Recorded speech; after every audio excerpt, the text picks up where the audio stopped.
बिस्मिल्लाहिर्रहमानिर्रहीम नहमदुहु व नुसल्ली अला रसूलिहिल करीम अम्मा बाद। अगर आप चाहते हैं कि आपके रिज़्क़ में बरकत हो और आपके अमल में बरकत हो, जो कि हर बंदा चाहता है, तो ख़ास तौर पर 2 वक्तों में अल्लाह को राज़ी करने वाले अमाल, नेक अमाल, ज़िक्र, तिलावत, इबादत, इन कामों में अपने आप को मशगूल कर लें।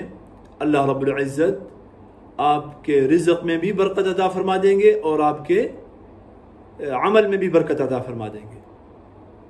चुनाचे शारिह बुखारी हाफिज़ इब्न हजर अस्क़लानी रहमतुल्लाह अलैह फरमाते हैं कि रिवायात में आता है, सुबह की नमाज के बाद रिज़्क़ तकसीम होता है और दिन के आखिरी हिस्से में अमाल ऊपर उठाए जाते हैं।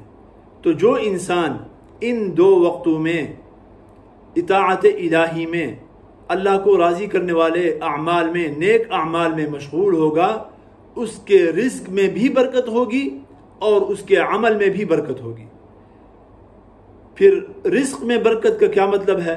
आप जानते हैं कि रिज़्क़ बहुत ज़्यादा नहीं है, लेकिन अल्लाह रब्बुल इज़्ज़त जितना रिज़्क़ आपको दे रहे हैं उससे आपके तमाम ज़रूरियात पूरे फरमा रहे हैं। आपकी तमाम ज़रूरियात जो है ना उससे पूरी हो जाती हैं, आपको कोई तकलीफ़, कोई तंगी नहीं होती और उन ज़ायद इखराजात से बच जाते हैं। मसलन बीमारी हो गई, एक्सीडेंट हो गया, इधर उधर की जो है ना फजूल इखराजात हो गए कि जिसमें वो बंदा मशगूल हो जाता है और मुब्तला हो जाता है जिसके रिज़्क़ में बरकत नहीं होती।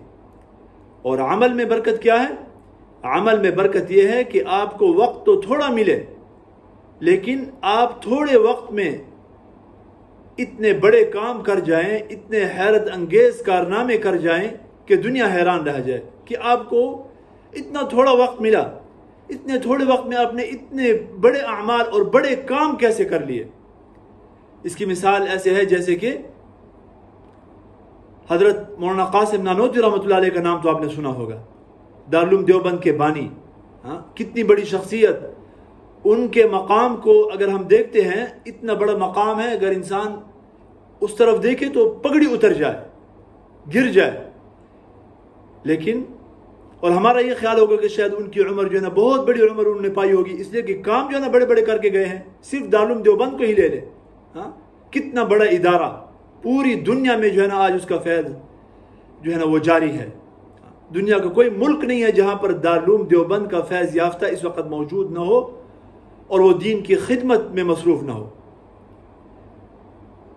उम्र कितनी उम्र पाई? सिर्फ 47 साल उम्र, सिर्फ 47 साल उम्र। इतनी थोड़ी उम्र मगर इतने बड़े बड़े काम कर गए। इसलिए कि 1833 में इनका सन्ने पैदाइश है। 1833 इनका सन्ने पैदाइश है। और जब 1857 की जंग आज़ादी का वक्त आया, शामली का मैदान जिसके अंदर वो क़ियादत कर रहे थे, तो उस वक़्त उनकी उम्र सिर्फ 24 साल थी। 24 साल की उम्र में जर्नेल।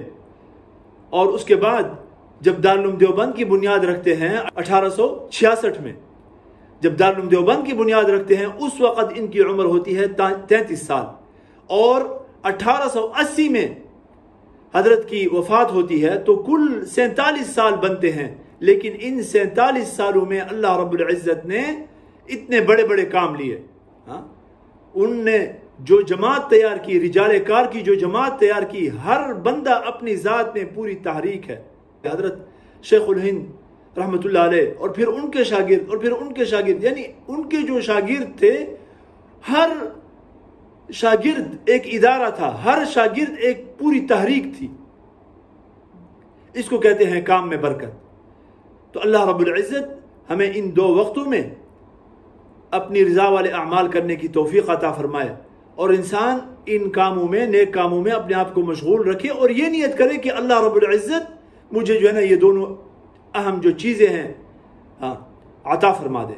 अल्लाह रब्बुल इज़्ज़त हम सबको नसीब फरमाए। व आखिरु दावाना अनिल हम्दुलिल्लाहि रब्बिल आलमीन।